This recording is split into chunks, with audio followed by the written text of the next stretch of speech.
Assalamualaikum warahmatullahi wabarakatuh, sahabat muslim yang dirahmati Allah subhanahu wa ta'ala. Pada pertemuan kali ini, kami akan menjelaskan tentang Ya'juj dan Ma'juj yang akan muncul sebagai tanda akhir zaman. Tentunya disitir dari berbagai sumber, tentang kebenarannya hanya Allah subhanahu wa ta'ala yang tahu.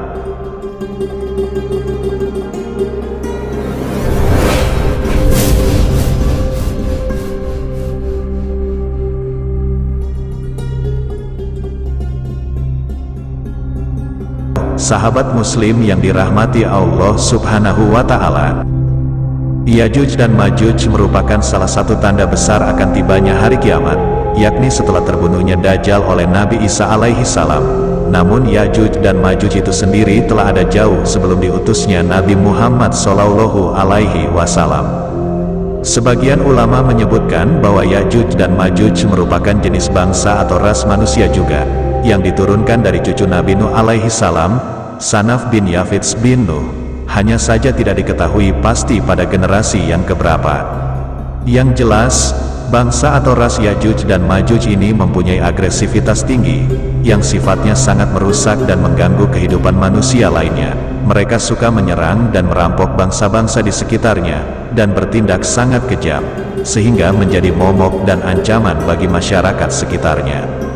Penjelasan paling sahih tentang keberadaan Ya'juj dan Ma'juj ini terdapat dalam Quran Surah Al-Kahfi ayat 92 hingga 98, yang merupakan bagian dari kisah Zulkarnain.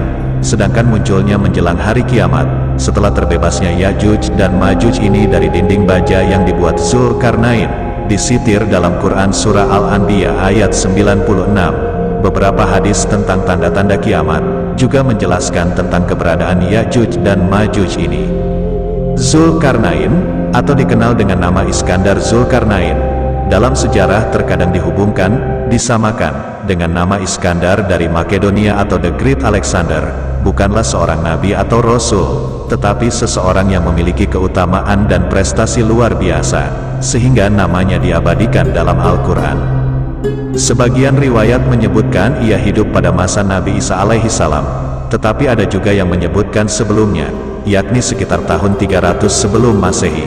Ada juga pendapat yang menyebutkan ia hidup sekitar 1500 sebelum Hijriah, atau 900 sebelum Masehi. Wallahu alam. Allah memberikan kepada Zulkarnain keimanan, kecerdasan, kekuatan dan kekuasaan, serta pasukan yang sangat kuat. Ia bisa menaklukkan dan menyatukan wilayah barat, Afrika, hingga wilayah di timur, India, menghapuskan segala macam kezaliman dan menebarkan keimanan serta kedamaian di wilayah-wilayah tersebut. Kemudian Zulkarnain melanjutkan misinya ke arah utara hingga tiba di suatu negeri yang bergunung-gunung. Ada yang menyebutkan itu di wilayah Turki, atau wilayah Azerbaijan atau Armenia sekarang ini. Zulkarnain kesulitan melakukan komunikasi dengan penduduk di daerah itu karena mempunyai bahasa yang berbeda, tetapi akhirnya ia memahami kalau masyarakat di sana sering mengalami gangguan dan ancaman dari bangsa Ya'juj dan Ma'juj yang berdiam di antara gunung-gunung yang menjulang tinggi. Mereka berkata, "Hai Zulkarnain, sesungguhnya Ya'juj dan Ma'juj itu orang-orang yang membuat kerusakan di muka bumi. Maka dapatkah kami memberikan sesuatu pembayaran kepadamu, supaya kamu membuat dinding antara kami dan mereka?" Sejak awal melakukan muhibah ke segala penjuru bumi, Zulkarnain mempunyai misi untuk menyebarkan kebaikan dan keamanan semata-mata karena mengharap keridhaan Allah, tidak karena ambisi kekuasaan, kekayaan dan nama besar.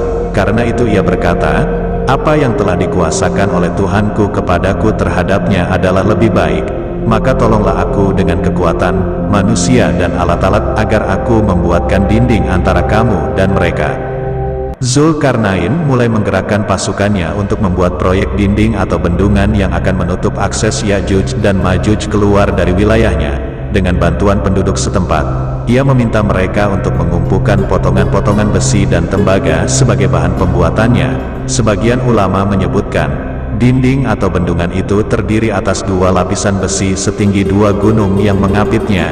Di tengah-tengahnya dituangkan tembaga yang telah dicairkan dengan panas sangat tinggi.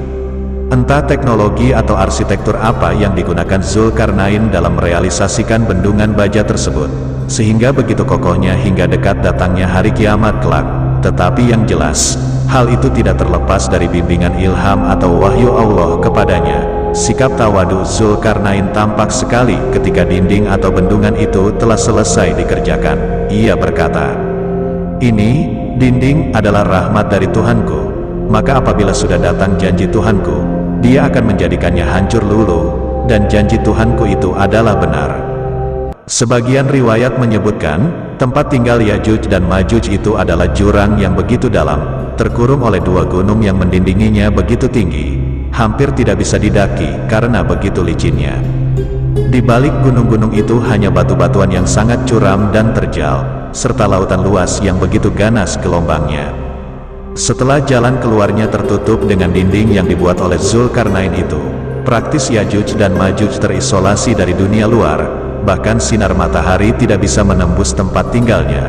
Namun demikian, dengan kehendak Allah, mereka tetap bertahan hidup hingga menjelang kiamat kelak, bahkan berkembang biak dengan sangat cepatnya sehingga jumlahnya jauh lebih banyak daripada manusia. Sahabat Abu Hurairah radhiyallahu an meriwayatkan bahwa Nabi Shallallahu Alaihi Wasallam menjelaskan kalau setiap harinya Yajuj dan Majuj itu melakukan penggalian untuk menembus gunung atau dinding baja tersebut. Setelah seharian penuh melakukan penggalian begitu dalam dan jauhnya, bahkan hampir saja mereka bisa melihat sinar matahari, salah satu pemimpinnya akan berkata, "Berhenti, kembalilah kamu sekalian, kita lanjutkan besok pagi untuk menggalinya." Malam harinya Allah mengembalikan lagi dinding gunung atau bendungan itu seperti semula, sehingga pagi harinya mereka harus menggali lagi dari awal. Ketika mereka telah hampir menembus dan nyaris melihat sinar matahari, lagi-lagi pemimpinnya menghentikan untuk melanjutkan penggalian keesokan harinya. Pada malam harinya Allah mengembalikan galian mereka seperti semula. Begitulah berulang-ulang hingga hari kiamat menjelang, dan memang seperti itulah yang dikehendaki Allah. Yajuj dan Majuj akan muncul ketika kiamat benar-benar telah sangat dekat. Sebagian ulama berpendapat, ketika kemunculannya menjelang hari kiamat kelak, Yajuj dan Majuj mempunyai bentuk yang sangat berbeda dengan umumnya manusia sekarang, walau sebenarnya berasal dari ras manusia juga. Mereka terdiri dari 3 bentuk dengan ukuran yang berbeda. Pertama mirip dengan lebah atau pohon besar al-arzi, dengan ukuran yang sangat besar, yakni 120 hasta atau sekitar 60 meter. Kedua ukurannya lebih kecil dan berbentuk persegi panjang dengan daun telinga yang sangat lebar. Ketika tidur, satu telinga dipakai untuk alas dan telinga satunya untuk selimut. Ketiga sangat kecil, tak lebih dari sejengkal saja, tetapi mereka itu semuanya bercakar, atau kukunya sangat panjang, dan suaranya seperti auman singa atau gonggongan anjing. Tentu sulit dijelaskan secara ilmiah bagaimana bisa seperti itu. Tetapi kalau mengutip teori evolusi Darwin, terlepas bahwa kita tidak boleh mempercayai pendapatnya bahwa manusia berasal dari jenis primata atau kera, bisa saja Yajuj dan Majuj mengalami evolusi dan menjalani proses adaptasi sehingga menjadi 3 bentuk dan ukuran yang berbeda seperti itu.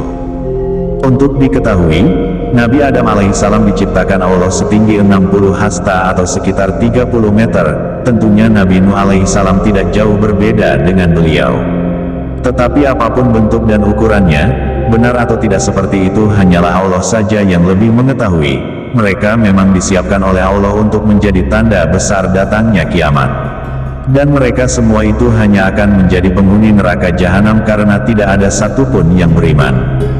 Dalam sebuah hadis cukup panjang tentang tanda-tanda kiamat, dari sahabat Nawas bin Sim'an, Nabi Shallallahu Alaihi Wasallam menceritakan bahwa setelah membunuh Dajjal dan menyelamatkan kaum muslimin dari fitnahnya, Allah berfirman kepada Nabi Isa alaihissalam, "Sesungguhnya aku akan mengeluarkan hamba-hambaku yang tidak akan terkalahkan oleh siapapun juga."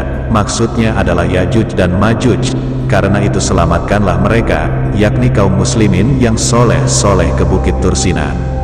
Maka Nabi Isa membawa kaum muslimin menuju Bukit Tursina, dan tak lama setelah itu, atas kehendak Allah, dinding baja yang dibuat Zulkarnain berhasil ditembus oleh Yajuj dan Majuj, yang dengan cepatnya bergerak membanjiri bumi di sekitarnya, seperti digambarkan dalam Quran Surah Al-Anbiya ayat 96, hingga apabila dibukakan tembok Yajuj dan Majuj, dan mereka turun dengan cepat dari seluruh tempat yang tinggi.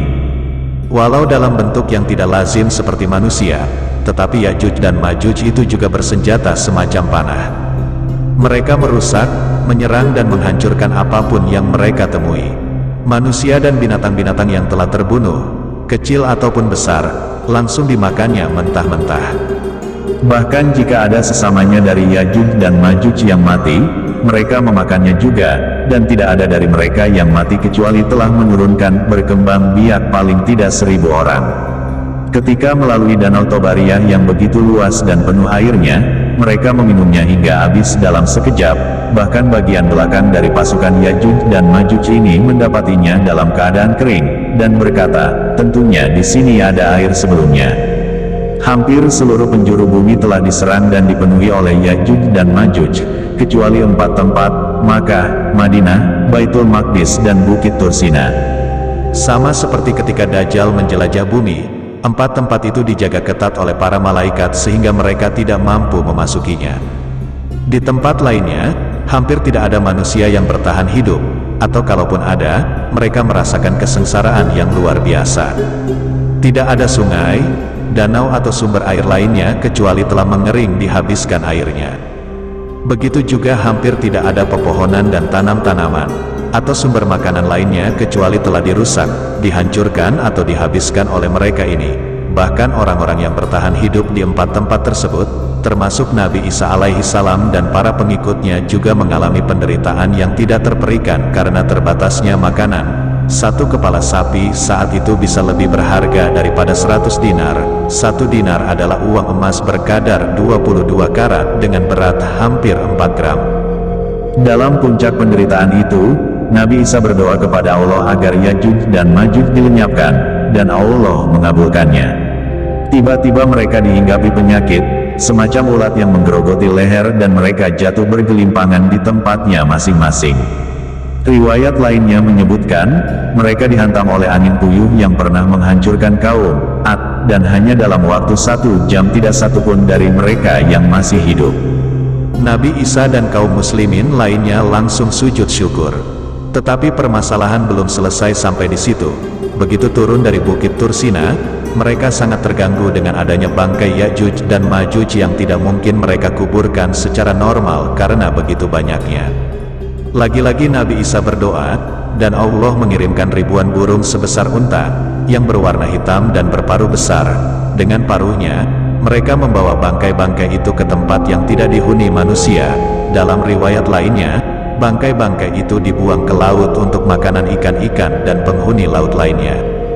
Walau bangkainya telah lenyap, tetapi kotoran Ya'juj dan Ma'juj itu masih berserakan di seantero bumi, begitu juga dengan baunya yang menusuk hidung. Maka Nabi Isa kembali berdoa kepada Allah, dan Allah menurunkan hujan yang begitu derasnya, membersihkan dan menyucikan bumi seperti sedia kala.